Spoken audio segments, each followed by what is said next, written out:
بعض لوگوں کو یہ اشکال ہو رہا ہے کہ کل میں نے دعا بیان کے بعد کے بجائے تراویح کے فوراً بعد ہی کرا دی.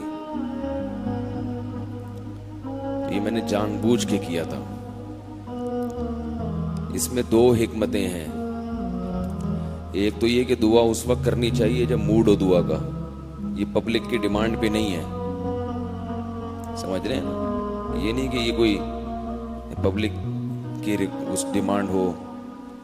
وہ کیا ہوتا ہے کہ بھئی یہ ایک لفظ اس کے لیے استعمال ہوتا ہے, بہت یعنی ایک کامن لفظ ہے, اس موقع پر استعمال ہوتا ہے, فرمائشی پروگرام. ہاں ٹھیک.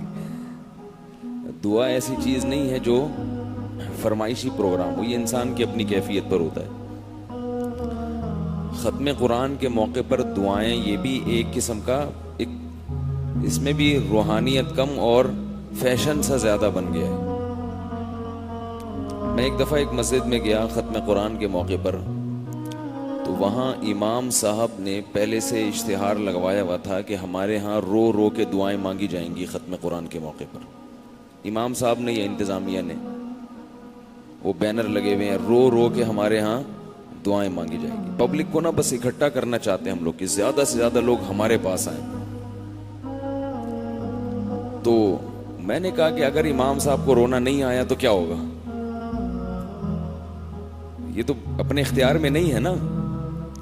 اب یہ بھی ایک انٹرٹینمنٹ کا لوگوں نے ذریعہ بنا لیا ہے, رو رو کے دعاؤں کو. بھئی یہ تو کبھی رونا آ جائے تو ٹھیک ہے, نہیں آئے تو نہیں ہے, ویسے ہی مانگ لو, اور کبھی نہیں بھی مانگو. ختم قرآن کے موقع پر دعا کوئی ویسے بھی ضروری نہیں ہے. ہمارے شیخ حضرت مفتی رشید احمد صاحب رحمہ اللہ کے ہاں جب قرآن ختم ہوتا تھا تو دعا نہیں ہوتی تھی. بس ادھر وطر کا سلام پھیرا, حضرت اٹھ کے چلے جاتے تھے اور کہتے تھے جس نے مانگنی ہے مانگ لے, نہیں تو گھر جا کے مانگ لے. وہ تو بالکل ہی نہیں مانگتے تھے. اس کی وجہ یہ نہیں کہ دعا ثابت نہیں ہے, اسلاف سے یہ دعا ثابت ہے, صحابہ کرام سے, کہ جب وہ قرآن ختم ہوتا تھا تو وہ دعا مانگتے تھے. ظاہر ہے باقاعدہ اجتماعی دعا ہوتی تھی. لیکن کسی بھی چیز میں جب ایک چیز فیشن بن جاتی ہے, رسم بن جاتی ہے, تو اس میں روح ختم ہو جاتی ہے, روح ختم ہو جاتی.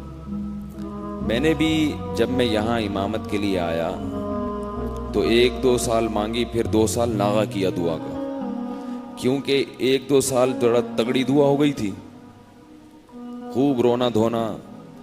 تو اب کیا ہے کہ لوگوں کے فون آنے شروع ہو گئے, حضرت دعا کب ہو رہی ہے؟ میں نے کہا یہ مزے لینے لگے ہیں دعا میں. یہ کیا کرنے لگے ہیں؟ مزے لینے لگے ہیں. تو میں نے ایک ایسے مولوی صاحب سے دعا کروائی جن کو رونے کے علاوہ سب کچھ آتا تھا. ٹھیک ہے نا, مجھے پتا تھا ان کو رونا نہیں آئے گا. مجھے اپنے بارے میں یہ تھا کہ میں مانگوں گا تو مجھ پر کہیں رقت طاری نہ ہو جائے. تو میں نے ان سے الگ سے زبردستی دعا کروائی. مجھے پتا تھا یہ نہیں روئیں گے, اور وہ نہیں روئے. انہوں نے ایسے سادہ دعا.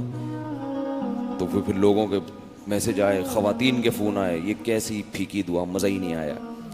تو بھائی مزے کا کیا کرنا ہے اللہ کے بندو, اللہ سے دعا مانگو. رونا آ جائے ٹھیک ہے, نہیں آئے تو مانگ لو. اللہ تو دلوں کو دیکھتا ہے نا, ہمارے دلوں کو دیکھتا ہے.